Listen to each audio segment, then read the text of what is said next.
بسم اللہ الرحمن الرحیم۔ السلام علیکم ورحمۃ اللہ وبرکاتہ۔ نماز تراویح۔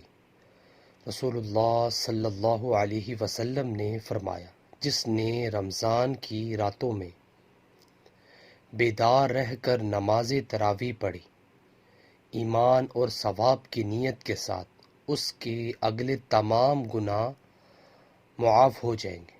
ماشاءاللہ، صحیح بخاری کی حدیث ہے۔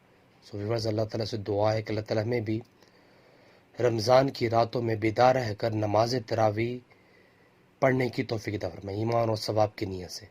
ویورز، اللہ تعالیٰ سے دعا ہے اللہ تعالیٰ ہمیں بھی اس حدیث پر عمل کرنے کی بھی توفیق عطا فرمائے۔ ویڈیو کو شیئر کریں اور اس طرح کی اسلامک ویڈیو کے لیے میرے چینل کو سبسکرائب کرنا مت بھولیے۔ جزاک اللہ۔ السلام علیکم ورحمۃ اللہ وبرکاتہ۔